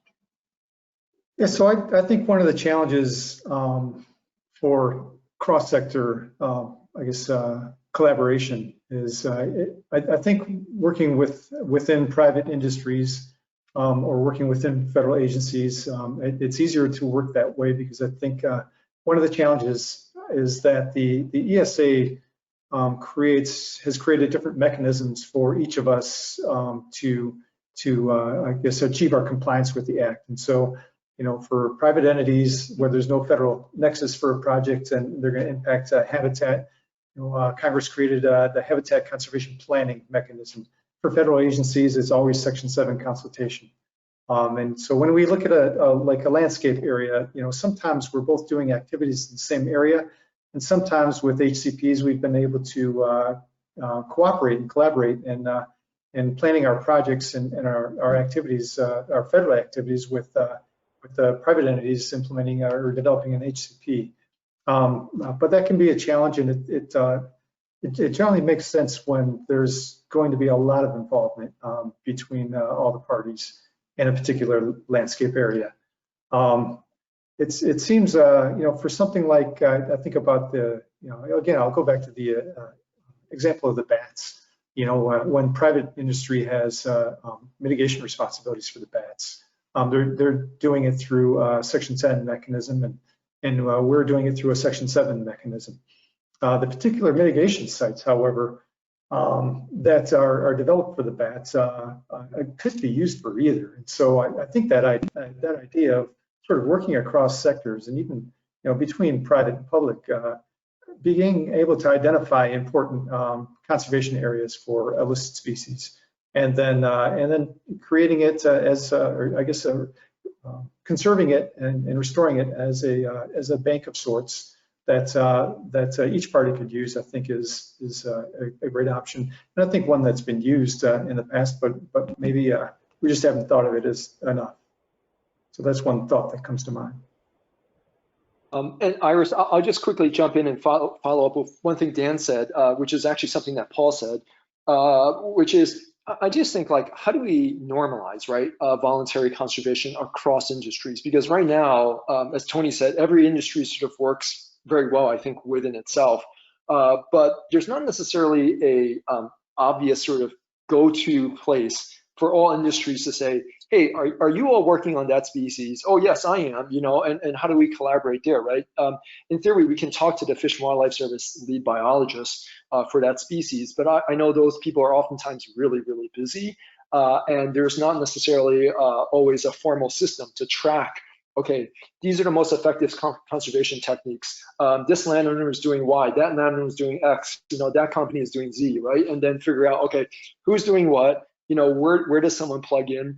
So I almost think whether it's housed within the service or it's housed, by industry or by stakeholders, some type of real sort of knowledge and cost sharing forum or venue, I could imagine could really help reduce the transaction costs of both voluntary and mandatory compliance.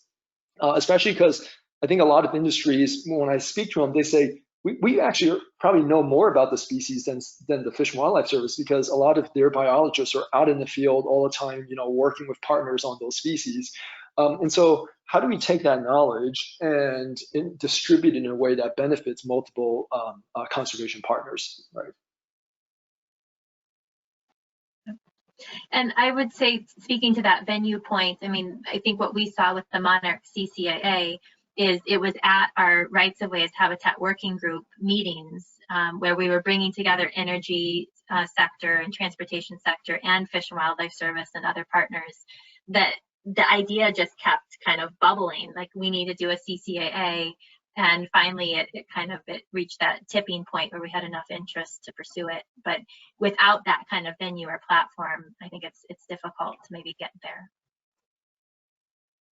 Yeah.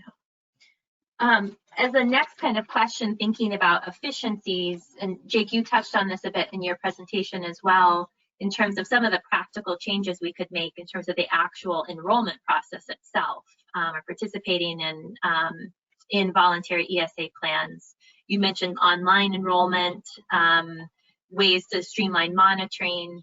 I'm interested in, I guess, particularly Dan, Tony, and Christian's thoughts on the efficiencies of the actual enrollment process and participation in these plans. And Paul, feel free to also weigh in on that if you have thoughts as well. Yeah, I'll just quickly answer. I don't have as much experience because, we're not necessarily involved in all of the projects other than just some of the Monarch pieces. But, we work a little bit, as I mentioned before, with Iowa Soybean Association, and they're currently doing some other things with regards to Soil and Water Outcomes Fund. And again, I guess for me, it's around, as I mentioned, the flexibility of it and understanding what grower practices are already in place. And then it makes it a little bit easier for growers then to, if certain practices are in place and then you allow them to get benefit for those practices, it's then a lot easier for them to sort of sign up and get on board. And I don't know if you're just talking about the logistics of actually signing up or actually in practice, but because I don't know around the logistics of it, Iris. I'm not really involved in that much of it. But really around understanding and identifying what they're actually doing on the ground already, and then making sure that those practices are sort of allowable for that conservation measure. Because as I mentioned before, there's a lot of things going on the ground right now that even we don't fully understand that growers are doing that I think they could get a benefit for, if there was an easier way to actually get that benefit, which currently I guess is not in place. This is Paul. I'll offer. Yeah. Go ahead, Christian. Go, Paul. No, you go. Great. I appreciate the question about making it easier to enroll, and I don't doubt that there are ways through technology where we could increase efficiencies to that end. But my experience has been the time challenge is the upfront work. Let's take, for example, the CCAA around monarch. It's pretty easy to enroll now that the CCAA is done, but it took a while for the CCAA to be completed. And that's a model that's played out in the Fish and Wildlife Service over decades. I'll give you one more example. We created a program with the NRCS called Working Lands for Wildlife. I'm really proud of this. We picked 7 species, the greater sage grouse, the lesser prairie chicken, a number of others. Some weren't listed yet. We were trying to get out in front of that. Some were already listed. We were trying to advance recovery. And what we did with NRCS was sit down with ranchers and farmers and work together to identify conservation practices that work for farming and ranching that also were protective of the species. And what we did on the Fish and Wildlife Service side is we created under Section 7, as Dan has talked about a number of times with NRCS, an incidental take exemption. So basically, if farmers and ranchers choose to adopt the conservation practices that NRCS collaboratively identified with the farmers and ranchers and us, they had no issues associated with compliance with the Endangered Species Act going forward. They had 30 years of regulatory predictability. It took a while to come up with those conservation practices, but once we did, basically all a landowner had to do was notify NRCS that they were following those parameters, and they got the ESA coverage. So that's really the time horizon issue that I see. It takes more upfront work, then you reap the benefits of efficiencies down the line. I wish we could find ways to do the upfront work more quickly. I'll just give you one more example. We're this close to finalizing a habitat conservation plan under the Endangered Species Act for Placer County, which is just next to Sacramento. And this habitat conservation plan will cover all endangered species issues. We included the Corps of Engineers that will cover all 404 issues. We included the state of California, which has a rigorous environmental suite of laws itself. It has their Endangered Species Act and their NEPA. So basically, it's going to cover all of those regulatory requirements with one mechanism. Now, it took a long time to get it done. We're going to cross the finish line in the next couple of months. But that upfront work is really, I think, the centerpiece and the place where the greater efficiencies would most be valued in the regulated community. Thanks, Paul. Christian, yeah. Yeah, no. And I think Paul makes a good point. I think the Monarch CCA is a good example. And this sort of gets to the benefits of these programmatic approaches. There's obviously sort of the time and sort of the cost of, industry participating in those, and not all, not all companies can potentially sort of do that. I mean, one of the things, we need to recognize is, you could have an electric power utility that has like 2 environmental people versus another electric power company that has, hundreds. And so, there's a wide range of internal sort of resources. And so, once these tools are out there, though, if it's the easier it is to sort of, to sign up, the better it's going to be.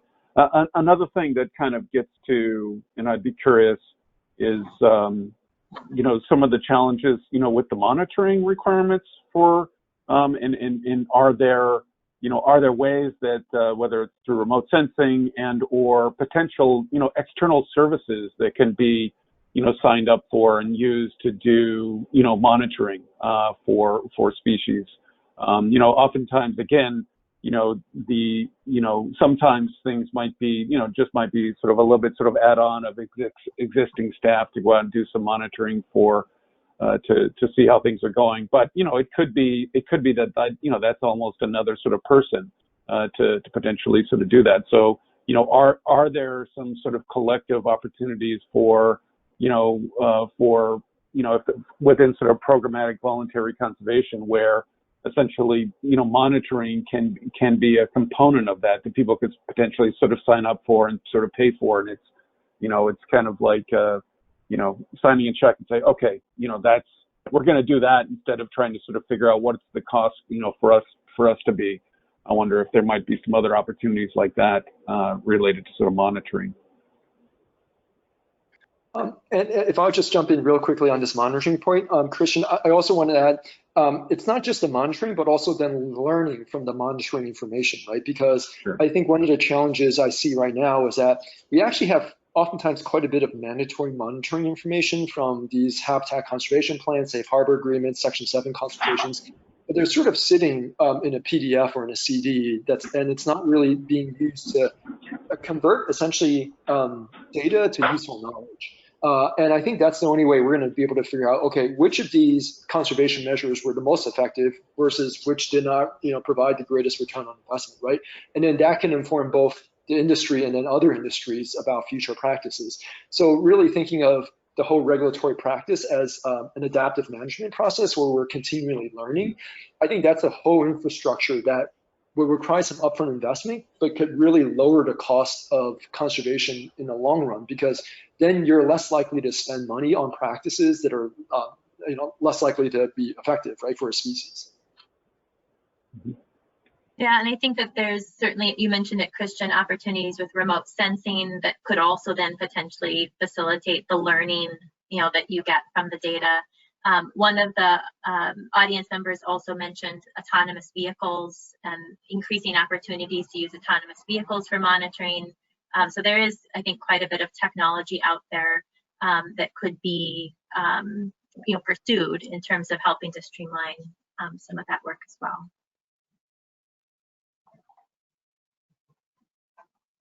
Okay. In terms of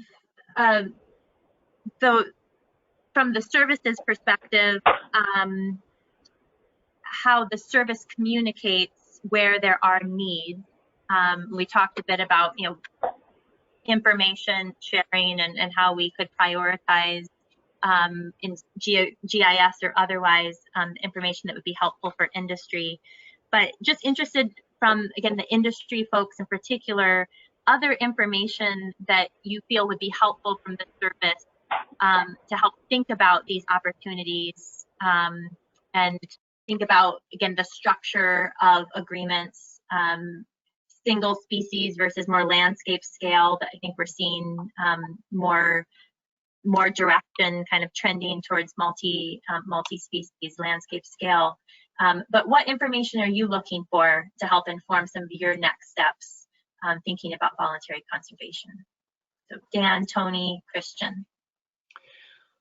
Yeah, I think, it's funny because Jake and I on a separate call, we've talked about some of this, right? And I think it gets into, Jake mentioned a little bit about, some of the species experts. And as you get down to the sort of regional offices and understand, from a landscape perspective, Florida, for example, if we're trying to register a product in Florida, and if you look at, the overall landscape of, say, Southeast Florida, and you say, okay, how many species will this affect, and sort of what is the geospatial component here? And the species experts could sort of give us an idea of the magnitude of what type of conservation projects would be needed, and then can we couple those projects together as opposed to doing, if it's 10 species, doing 10 separate projects, or can you do 2 projects, 1 project? I think just those types of answers would be quite helpful, but I understand that, that's just not easy either, right? The services from a regional office standpoint are obviously quite busy, and, to try and work with them directly would be almost impossible as you're looking at many different industries and many different counterparts. But, that would be ideally what would be nice moving forward. In my experience, yeah, I would. Go ahead, Dan. Sorry. Yeah, no, I was going to say, yeah, I think that that would be helpful. And, you know, I think we also recognize that sometimes, again, if we're thinking about sort of candidate species, you know, sometimes there's uncertainty, you know, there's still some uncertainty about, you know, where these species are and what their, you know, potential sort of needs are. And so if that was sort of known, you know, engaging with the, you know, regulated community and trying to identify areas where, hey, this is the area we'd like to sort of see protected, and you know, these are the activities that you could sort of do. But I also sort of come back to that I think that, you know, across sort of industries is like, if there are potential sort of data gaps, you know, and sort of research needs to be potentially more specific, so that, you know, whether it's the electric power industry or other, you know, entities, we could sort of say, oh, you know, nobody knows, you know, we don't, you know, this is an important component of this for this particular sort of species. And knowing that would sort of either sort of help with potential sort of future conservation, but it also sort of might help to better sort of understand whether there's going to be positive or negative interactions between activities in those species. So, you know, maybe, you know, early on trying to sort of identify where there are, you know, data gaps and how those data gaps could potentially sort of be filled would be also helpful.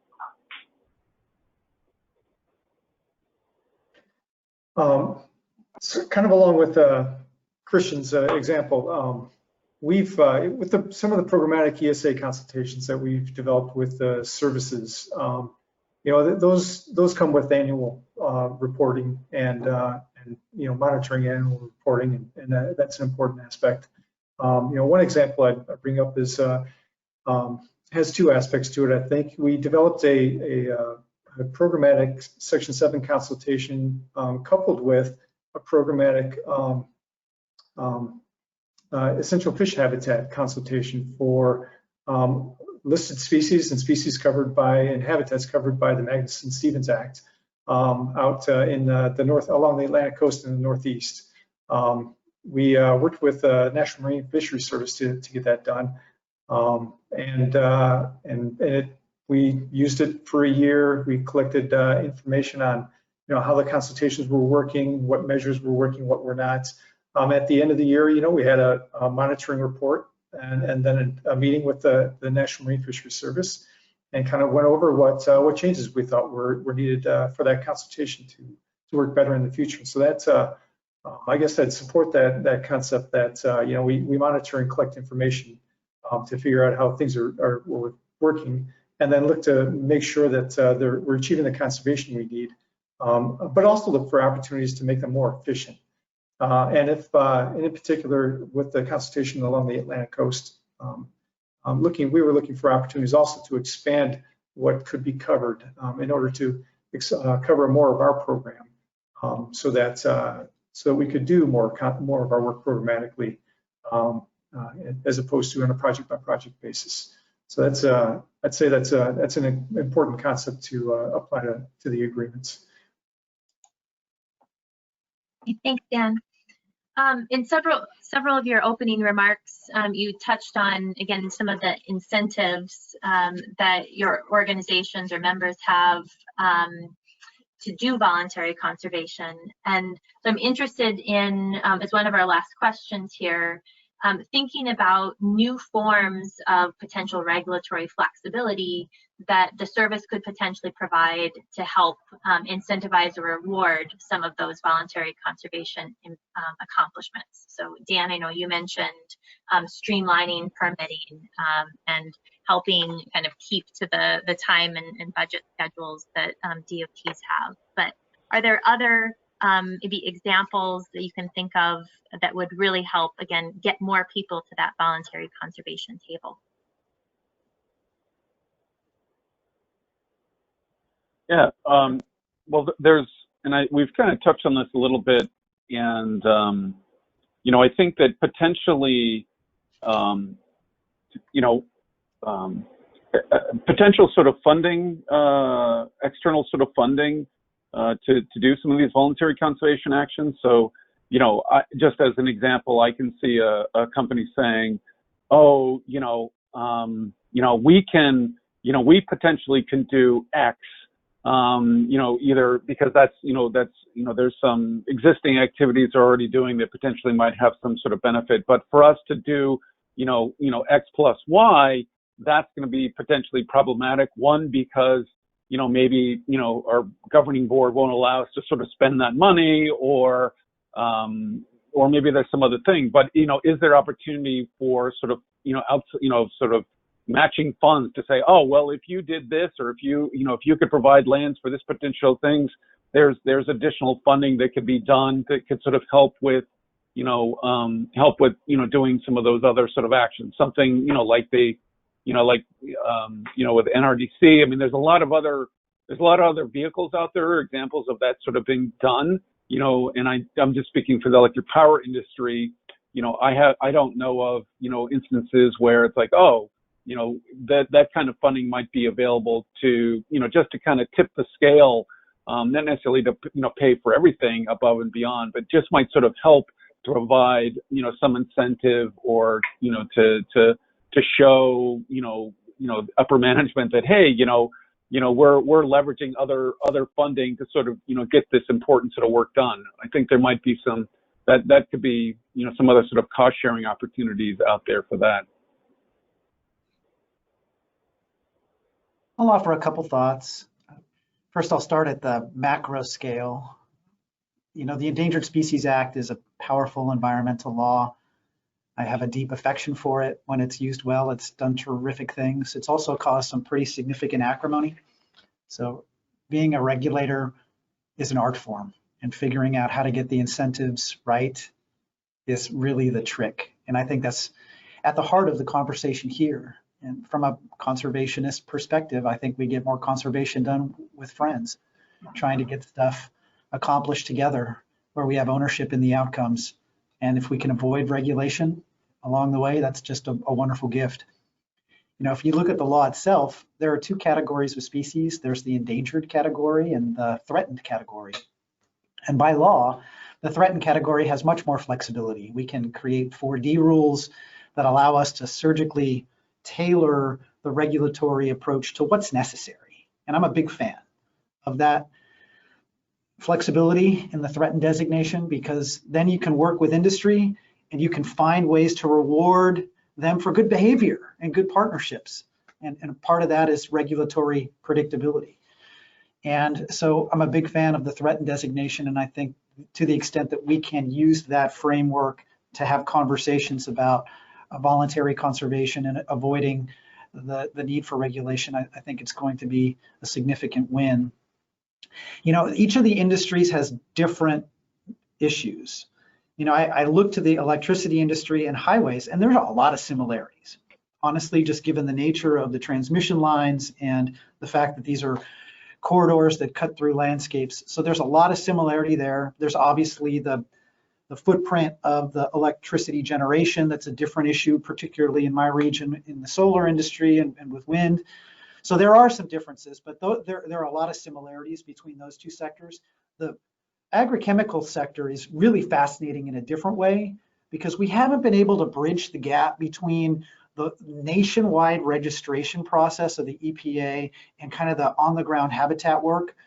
So I see that as being a really important path forward for us, is finding ways to scale up the rice growers' wonderful conservation investments, the work that we're doing in parts of the country, to tell those stories and kind of connect the gaps with these really cumbersome national registration consultations in a way that gives everybody a sense of comfort and a path forward. So just know that you have a partner in the Fish and Wildlife Service. In the end, we've got to find common interests, because all of us are very busy people and we can't do everything. There's a part of this conversation that I find hard, because a lot of it's at the abstract level. How do we do these things broadly speaking? We have $15 million of a budget for the candidate conservation program in the Fish and Wildlife Service for the country. That sounds like a lot, but it's really not. It's really not. So in the end, we have to pick the places where we're going to spend our energy, because it's going to be the greatest good for the bottom line, for the sectors, and also for conservation. And that's a conversation that requires a little more granularity. Yeah, I'll just add, Paul, I think those are great points. And I said, yeah, obviously we are the tough nut to crack here, right? But that's fine. We can deal with that. But I liked your point around just the sort of on the ground stuff, and really, I mean, taking what California Rice is doing and trying to identify those projects in all different areas, right? Obviously, I mentioned Iowa soybean that we're working with, Mississippi and Delta Farm, California Rice, but it's basically looking at those guys on the ground that work with grower groups that can understand and identify those conservation projects that will work in those areas and that can actually be scaled up. I think that's the most important thing in moving forward. I've got to sign off. I do apologize, but thank you everybody for the time. Thank you, Paul. Thank you. Just as we wrap up here, Dan, anything you'd like to add at the end regarding flexibility and what you see from the transportation sector?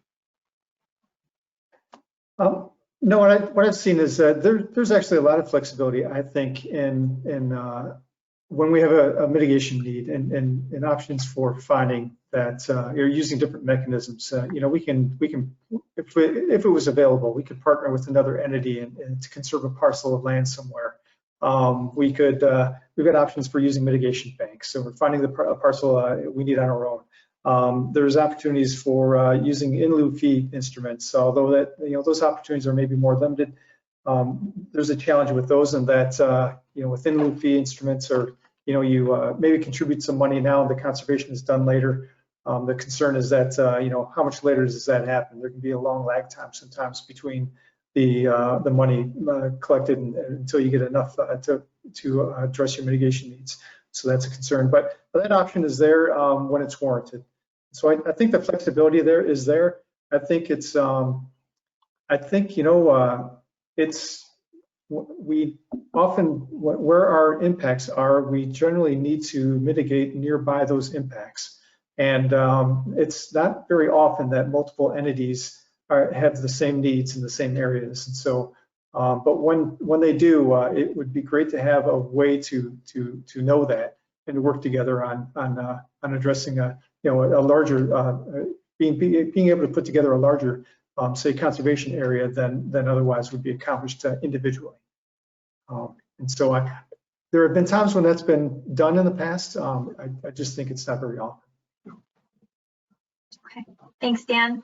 Hopefully this is the start of, again, some longer conversations that can get us there. And I just want to remind folks again that we're going to be continuing the conversation on our discussion board. So encourage you to join us there, and we'll continue to float some of these ideas. For questions that we didn't get to, we can use those as fodder for some more discussion on the discussion board as well. And with that, Jake, I guess any last comments from you? I didn't give you a chance there at the end. No, I'm good. Thank you. Really appreciate everyone. So thank you. Okay, wonderful. Thanks again, the panelists, for your time today. And we'll see the rest of you hopefully on the discussion board. Have a good afternoon. Thanks so much. Bye, everyone. Thank you.